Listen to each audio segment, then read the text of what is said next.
We are going to learn adaptive immunity. Adaptive immunity is also known as acquired immunity. क्या बोलते हैं? Acquired immunity. Acquired immunity. Acquired immunity क्या है? This is the pathogen specific immunity characterized by memory. क्या है? ये pathogen को पहचानता है, इसीलिए इसको हम कहते हैं पैथोजन स्पेसिफिक इम्यूनिटी, जिसको पहचानता है मेमोरी सेल। ठीक है, और ये कब डेवलप करता है? It is develops during the life time of an organism. Organism की लाइफ टाइम में डेवलप करता है, ऐसा नहीं कि हम बर्थ के समय से हमारे पास होगा। It is acquired either after the previous infection by the microorganism or by contact with a disease then recovering for it. तो क्या हो गया? Acquired immunity. Acquired immunity is also known as adaptive immunity, जिसको pathogen specific कहते हैं। क्या कहते हैं? ये है पैथोजन स्पेसिफिक। क्या है? पैथोजन स्पेसिफिक एक्वायर्ड, क्योंकि पैथोजन को पहचानता है। और जब पहली बार कोई पैथोजन इसको अटैक करेगा तो इसको हम कहते हैं, क्या कहेंगे इसको? Primary response. क्या कहेंगे? Primary response. Primary response. और ये रिस्पॉन्स जो होता है लो इंटेंसिटी रिस्पॉन्स होता है। और वही सेम पैथोजन अगर उस फिर से उसको इन्फेक्ट करेगा तो उसको हम सेकेंडरी रिस्पॉन्स कहते हैं, जिसको हम दूसरा नाम भी देते हैं। That name is anamnestic response. एनाम एनामनेस्टिक रिस्पॉन्स। ये हाई इंटेंसिटी रिस्पॉन्स होता है।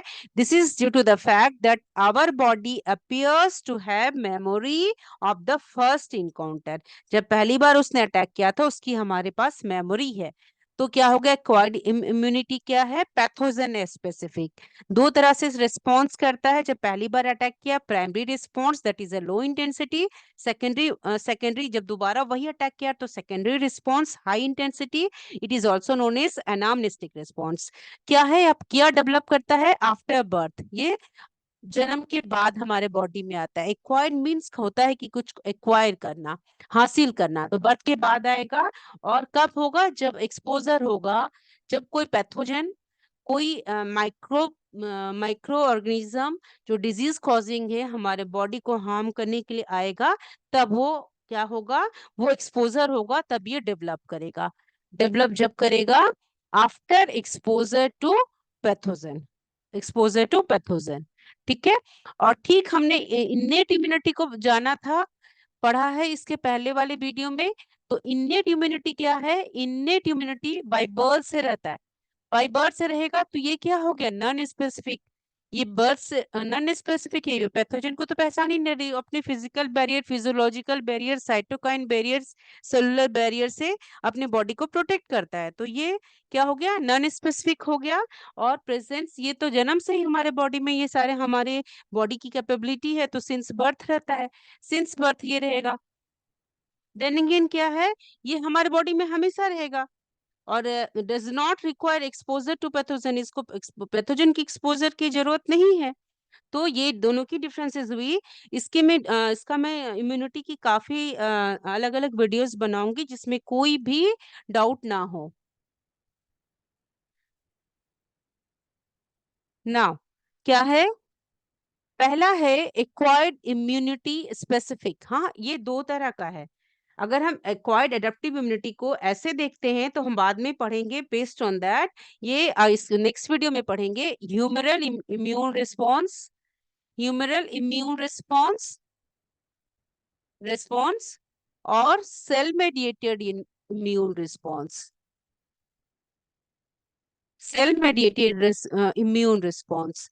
इसमें स्पेसिफिकली बी सेल का काम रहेगा और इसमें टी सेल का काम रहेगा। ये सारा मैं नेक्स्ट वीडियो में आपको समझाऊंगी। अब चलते इसके इसके फ्लो चार्ट को समझते हैं।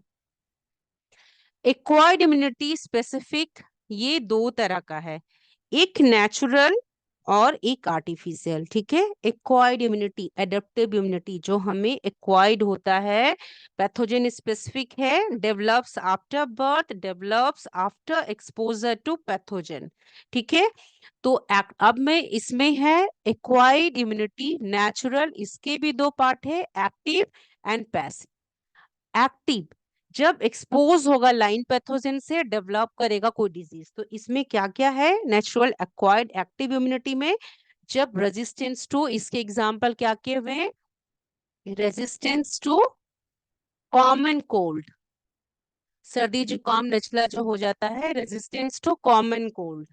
After exposure to the common cold virus, common cold तो वायरस से ही होता है, after exposure to the common cold virus a person body produces antibodies that help fight off the virus.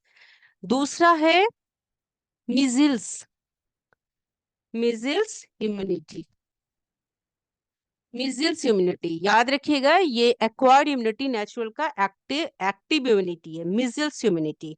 Measles immunity after recovering, अगर एक बार किसी पेशेंट को, किसी बच्चे को मीजल्स हो गया, तो after recovering from the measles A person body produces antibody. तो एक बार मिजिल हो गया तो पर्सन का जो खुद का अपना बॉडी है, जो वो क्या करेगा, वो एंटीबॉडी बना लेगा और मेमोरी सेल बना लेगा, that protect them from the measles virus for the rest of their lives। वो measles वायरस से पूरी जिंदगी के लिए उसको बचा के रखेगा। तो एक बार ऐसा अगर बन हो जाता है, अटैक हो जाती है measles वायरस से, तो वो उसकी एंटीबॉडी एंड मेमोरी सेल बना देगा, so that the it will protect them from the measles virus for the rest of their lives. measles virus से उस बाकी की जिंदगी के लिए उसके लिए बचा के रखेगा। तीसरा है hepatitis, hepatitis A immunity, hepatitis A immunity after recovering from the hepatitis A virus a person body same like that measles immunity after recovering from the hepatitis A virus, एक बार पेशेंट को hepatitis A आ गया तो hepatitis A virus a person body produces antibodies that protect from the virus for the rest of their lives। ठीक है। तीसरा है chicken pox, chicken pox immunity. Same same कहानी है, सेम स्टोरी है, सेम एंटीबॉडी बन रहा है। After recovering from the chicken pox A person body produces antibodies that protect them from the virus for the rest of their lives. Body antibodies बना लेता है, memory set बना लेता है, और क्या है फिर वो उस पेशेंट को, उस ह्यूमन को रेस्ट ऑफ द लाइफ, पूरी आगे की जिंदगी के लिए बचा कर रखता है। तो it is acquired immunity natural active type and the example is resistance to common cold, but it is not true in the case for common cold. Common cold हमेशा होता रहता है, उसकी कोई मेमोरी नहीं बनती, कोई एंटीबॉडी नहीं बनती, लेकिन हमारा बॉडी उससे खुद कॉप अप कर जाता है, that is active immunity, acquired natural active immunity. Measles immunity, hepatitis A immunity, chicken pox immunity में बॉडी अपना एंटीबॉडी बनाएगा, मेमोरी बनाएगा और दोबारा अटैक में बॉडी को रिकवर करने की क्षमता रखता है, नहीं होने देता है even though. So natural active immunity occurs when a person's immune system is activated by an infection, causing the body to produce antibodies and memory cell that fight the infection.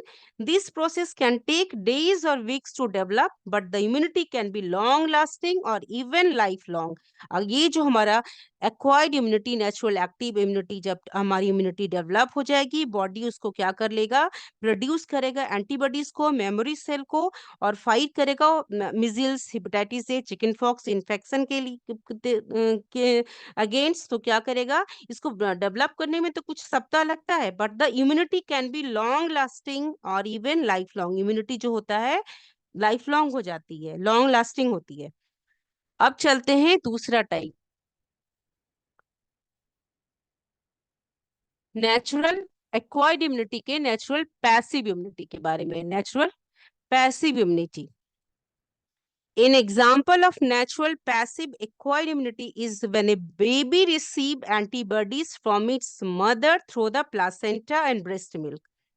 एक बेबी रिसीव करता है antibodies which is a protective protein from its mother through the placenta and breast milk। Placenta से कैसे लाएगा, during pregnancy placenta से लाएगा, placenta से कौन सा इम्यूनोग्लोब्यूल ला रहा है, दैट इज IgG। ठीक है, तो कौन सा है, IgG, इम्यूनोग्लोब्यूलिन्स, इसको एंटीबॉडी को बोलते हैं। ठीक है, तो प्लास during pregnancy a mother's blood circulate through the placenta, Mother's blood circulate through the placenta, carrying antibodies and immune system cell to the developing fetus. Pregnancy के समय माँ के ब्लड्स में सर्कुलेट कर रहा है, प्लासेंटा के थ्रू से ही तो सारा exchange of gases and nitrogenous and useful substances का ट्रांसपोर्टेशन होता है, एक्सचेंज होता है। तो वो एंटीबॉडीज लाता है, इम्यून सेल्स सिस्टम सेल लाता है, जो मदद करता है कि फिटस की डेवलपमेंट हो सके। तो वो जो एंटीबॉडी लाता है दैट इज ए आईजीजी। ठीक है, तो ये passive immunity, acquired natural passive immunity को डेवलप करने में मदद करता है। ब्रेस्ट मिल्क आफ्टर बर्थ, जन्म हो जाने के बाद, जब एक बच्चे की जन्म हो जाती है उसके बाद, after birth a mother passes antibodies to her baby through breast milk, especially in first few days when the milk is rich in protein and antibodies। जब मिल्क जो रहता है प्रोटीन होता है, एंटीबॉडीज होता है, दिस प्रोटीन रिच मिल्क को हम कहते हैं, ये प्लासेंटा और आफ्टर बर्थ क्या है, माँ के दूध से क्या मिलता है, protein rich, protein rich, protein rich antibody. इसका नाम क्या है, नाम है कोलोस्ट्रम, कोलोस्ट्रम। ठीक है, so this protein rich milk is called, इस प्रोटीन रिच मिल्क को क्या बोलते हैं, कोलेस्ट्रॉम। कब होता है, after birth a mother passes antibodies to a baby through breast milk, especially in the first few days when the milk is rich in protein and antibodies। इसलिए कहा जाता है कि शुरुआत में माँ के दूध को बच्चों को जरूर पिलाना चाहिए, जिससे कि एक्वायर्ड नेचुरल पैसिव इम्यूनिटी बच्चे में डेवलप होगा। So passive immunity provides immediate protection against harmful germs, but only last a few weeks or month। ये कुछ लास्ट कुछ दिनों के लिए रहेगा, फ्यू वीक्स और फ्यू मंथ्स के लिए, ये लाइफ लॉन्ग हो जाता है लगभग एक्टिव इम्यूनिटी, और ये क्या रहेगा, फ्यू वीक्स और मंथ के लिए रहेगा। ठीक है, इसकी इम्यूनिटी जो आएगी, एक्टिव इम्यूनिटी लाइफ लॉन्ग हो जाएगा, accept in the only for common cold को छोड़ करके। पैसिव जो नेचुरल पैसिव इम्यूनिटी है ये लास्ट करेगा फ्यू वीक और मंथ के लिए। ठीक है,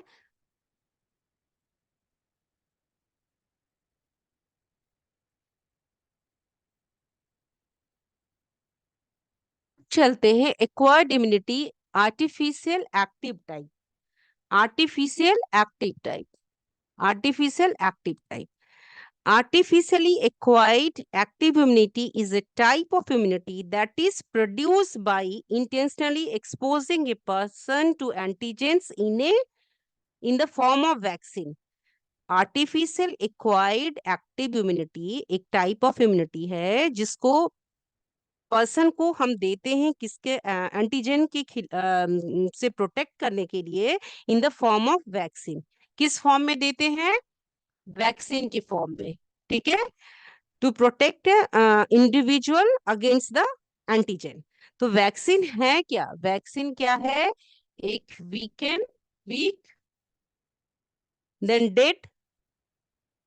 डेट पार्शियल या पार्शियल पैथोजन है, पार्शियल पैथोजन है, और कोई टॉक्साइड है। क्या करेंगे, which is introduce into the body, इसको हम इंट्रोड्यूस करते हैं बॉडी में, introduce into a body. So vaccine क्या है, ए वैक्सीन कंटेन, वैक्सीन कैसे हम बनाते हैं, जो पैथोजन है उसको हम वीक कर दिए, कमजोर कर दिए, पार्शियल रह गया, वीक कर दिए तो पार्शियल हो गया, या उसको मार दिए, उससे फिर हम, या टॉक्साइड है जो टॉक्सिक केमिकल्स है उसके मदद से हम क्या करेंगे, वैक्सीन बनाएंगे और वो फिर बॉडी में इंट्रोड्यूस करेंगे। और इस इंट्रोडक्शन हम कैसे करते हैं, इसको हम या तो ओरली भी देते हैं, इंजेक्शन के फॉर्म में भी देते हैं। ठीक है, so if the body is expose to the, अगर हम इसको दे दे वैक्सीन कर, तो बॉडीज इम्यून सिस्टम क्या होगा, जब हम जैसे ही वैक्सीन को डालेंगे तो बॉडी का जो इम्यून सिस्टम है क्या करेगा, produce antibodies, produce antibodies, antibodies बनाएगा, and memory cell, and memory cells, memory cells. ठीक है, और फिर वो स्पेसिफिकली डायरेक्ट करेगा against the antigen in the vaccine. और जिस जो भी एंटीजन के खिलाफ हमने जो वैक्सीन बनाया है जिसको वीक करके, सो क्या करेगा ये वैक्सीन, क्या करेगा, the body immune system produces antibodies and memory cell that are specifically directed against the antigen in the vaccine, और उसके खिलाफ बन जाएगा। जब ये वायरस अटैक करेगा या करेगा पैथोजन, तो बॉडी उसको प्रोटेक्ट कर पाएगा। सो बेनिफिट क्या है, if the body is expose to the same antigen again in the future, क्या है, बॉडी अगर सेम एंटीजन को फ्यूचर में अटैक किया, दो मेमोरी सेल तो बनी हुई है, तो क्योंकि हम वैक्सीन ले चुके हैं, तो the memory cell will quickly produce the appropriate antibodies to protect the body. तुरंत वो क्या करेगा, एंटीबॉडी से प्रोटेक्ट कर देगा, क्योंकि हम वैक्सीन ले चुके हैं, उसका एंटीजन के खिलाफ एंटीबॉडी अगेंस्ट बन चुका है और उससे हमारा बॉडी प्रोटेक्ट कर देता है। This often happens before symptom of the disease can develop. तो एग्जाम्पल ऑफ कॉमन वैक्सीन क्या क्या है, पोलियो है, इसकी वैक्सीन है, हेपेटाइटिस बी है, चिकन पॉक्स है, स्मॉल पॉक्स है, स्मॉल पॉक्स है। ठीक है, तो क्या हो गया, तो इस तरह से बॉडी, फिर अब है इम्यूनाइजेशन। अब ये कंसेप्ट आता है, वैक्सीन तो हमने ले लिया, so what is the, there is a written that vaccination and immunization, so we have to understand the meaning of this also. Immunization is a type of artificial active immunity which is a type of acquired immunity, है ना, active immunity है, acquired immunity है, artificial active immunity है। तो क्या है, artificial active immunity में क्या हुआ, बॉडी का हमने प्रोटेक्ट किया, ठीक है, with the help of receiving A vaccine, with the help of getting a vaccine, या हमने वैक्सीन लिया, which stimulates the body immune system to produce antibodies and memory cell। Vaccine लेने से हमारे बॉडी में क्या बना, एंटीबॉडीज बना एंड मेमोरी सेल बना। ठीक है, तो ये एक्टिव और पैसिव दोनों है। तो here is more information about immunization and active immunity. क्या हुआ, वैक्सीन कंटेन हमारा वीक और डेड जर्म है, जिस एंटीबॉडी और क्या, जर्म सेल बना। इम्यूनाइजेशन क्या होता है, इम्यूनाइजेशन क्या है, जब हम वैक्सीन को लेते कैसे हैं, इंजेक्शन से लेते हैं, या तो ओरली लेते हैं, या नजल स्प्रे से लेते हैं। इम्यूनाइजेशन क्या है, can provide long lasting protection. जिस मेथड से हम वैक्सीन को ले रहे हैं, तो उसको हम इम्यूनाइजेशन कहें, immunization, immunization, immunization can provide long lasting protection sometimes for life। पूरी जिंदगी के लिए हमारा बॉडी प्रोटेक्ट हो गया, लॉन्ग लास्टिंग इफेक्ट हो गया। बीसीजी की वैक्सीन लेते हैं जो टीवी के खिलाफ, सम वैक्सीन में require a booster dose after several years to maintain protection. कुछ वैक्सीन के लिए हमें बूस्टर डोज की जरूरत पड़ती है, हमें फिर से इम्यूनाइजेशन की जरूरत होती है, ताकि उसको हम फिर से मेंटेन कर सके। ठीक है, ये हो गया हमारा acquired immunity, artificial, active immunity. अब है acquired immunity, artificial,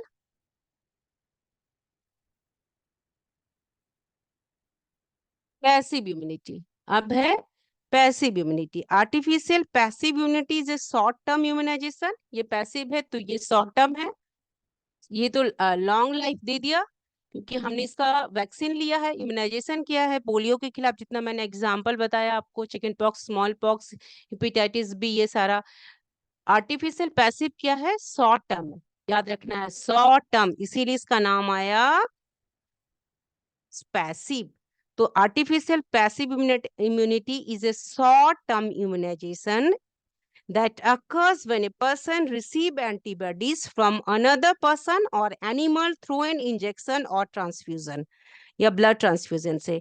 artificial passive immunity एक शॉर्ट टर्म इम्यूनाइजेशन प्रोसेस है, जिसमें पर्सन रिसीव करता है एंटीबॉडी को दूसरे पर्सन से, या एनिमल अगर बाइट किया, थ्रू एन इंजेक्शन और ब्लड ट्रांसफ्यूजन। तो एंटीबॉडी क्या करेगा, the antibodies neutralize infectious agent, but the protection only last a few weeks because the antibodies break down and are not replaced. इसमें क्या है, हमें लाइफ लॉन्ग नहीं मिलेगा, हम जितने देर के लिए देंगे, कुछ क्षणों के लिए उसको क्या करेगा, उसके इफेक्ट को खत्म करेगा, और क्या करेगा, ये फिर क्या होता है, एंटीबॉडीज ब्रेक डाउन हो जाता है और वो फिर रिप्लेस नहीं होगा। उसमें एक एग्जाम्पल है anti toxin. Anti toxin, antitoxin. Antitoxin भी एक एंटीबॉडी है जो न्यूट्रलाइज करता है स्पेसिफिक टॉक्सिन को। एंटीटॉक्सिन है produced in response to toxin by, and जो भी टॉक्सिन अगर हमें किसी एनिमल से हो गया, प्लांट से हो गया, बैक्टीरिया से हो गया, तो उसके लिए हम एंटी टॉक्सिन लेते हैं। They can also be injected into human to treat infectious disease. ठीक है, तो एंटी टॉक्सिन है produce by injecting an animal with a safe amount of toxin.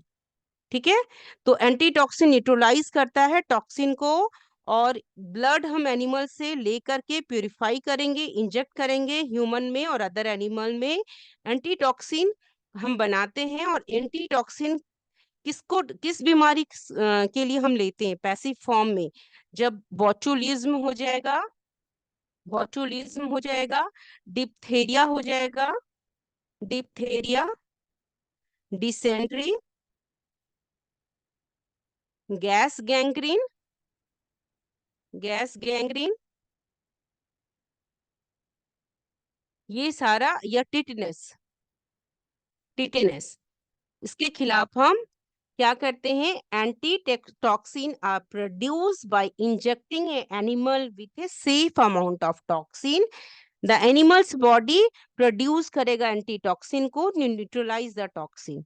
ठीक है, the blood from the animal is then withdrawn, उस blood हम animal से लेते हैं, उसको प्यूरिफाई करते हैं, फिर इंजेक्ट करेंगे, चाहे वो ह्यूमन में बीमारी हो चाहे अदर एनिमल में हो। तो इस तरह की बीमारियों को हम एंटीटॉक्सिन से क्या करेंगे? हम न्यूट्रलाइज करते हैं, स्पेसिफिक टॉक्सिन को न्यूट्रलाइज करते हैं। और एंटीटॉक्सिन है produce in response to toxin, किस किस से बीमारियां हो सकती है? एनिमल से हो सकती है, प्लांट से हो सकती है, बैक्टीरिया से हो सकती है। ठीक है, अब क्या है? Acquired immuno passive immunity. इसके दूसरे भी एग्जाम्पल है, एक तो एंटीटॉक्सिन हो गया, दूसरा है bone marrow, bone marrow transplant, bone marrow transplant passive immunity का टाइप है, acquired passive artificial immunity. Bone marrow transplant, a patient with a genetic immunodeficiency, patient के पास जेनेटिक इम्यूनोडिफिशियंसी है, उसको हमें बोन मैरो ट्रांसप्लांट करना पड़ता है, जिसमें हम इंट्रोड्यूस करते हैं स्टेम सेल को, स्टेम सेल को इंट्रोड्यूस करेंगे, that produce lymphocytes and antibodies in the patient. तो बोन मैरो ट्रांसप्लांट करेंगे, किसमें करेंगे? जब पेशेंट में इम्यूनो डिफिशियंसी हो जाएगी, कई बीमारियां होने लग जाएगी, इम्यून सिस्टम वीक हो जाएगा, तो हम स्टेम सेल डालेंगे, जिसे डिफरेंट सेल बनता है, स्टेम सेल डालेंगे, और स्टेम सेल क्या करेंगे? बोन मैरो ट्रांसप्लांट करें तो स्टेम सेल इसमें इंट्रोड्यूस करेंगे, और वो प्रोड्यूस करेगा लिम्फोसाइट को, डब्ल्यूबीसी को, लिम्फोसाइट्स को, लिम्फोसाइट्स को, and antibodies in the patient, and antibodies in the patient. तो बोन मैरो ट्रांसप्लांट, देन ये हो गया पहला एंटीटॉक्सिन। दूसरा bone marrow transplant, tetanus, tetanus इस एंटीटॉक्सिन का ही फॉर्म है। देन थर्ड हो गया, that is the antivenom, antivenom same antitoxin का ही फॉर्म है ये, antivenom, antivenom. When a patient is bitten by snake, अगर किसी पेशेंट को सांप काट लेता है, when a patient is bitten by snake, they can receive antivenom which contains antibodies that fights the snake's venom. तो ये सारा क्या हो गया? टाइप्स ऑफ एक्वायर्ड इम्यूनिटी हो गया, natural active passive, natural active, artificial का एक्टिव पैसिव। तो acquired immunity, artificial passive immunity occurs when a person receive antibody or other immune system component from another person। passive immunity माने passive form में मिलना, when a person receive antibody or other immune system component from another person, it can be acquired naturally और artificially। हम naturally भी ले सकते हैं और artificially भी ले सकते हैं। तो ये क्या है? ये लॉन्ग लास्टिंग प्रोटेक्शन नहीं है, लॉन्ग लास्टिंग प्रोटेक्शन नहीं है। पैसिव इम्यूनिटी जो है आर्टिफिशियल का, passive immunity long lasting protection नहीं है, लेकिन वैक्सीनेशन क्या है? लॉन्ग लास्टिंग हो गया। So it is a difference. I have described you all the types of acquired immunity: natural active, natural passive, artificial active, artificial passive. Next video, I'm going to explain different types of acquired immunity. In that, humoral immune response, cell mediated immune response, difference between the innate and acquired immunity. So kindly watch the next video.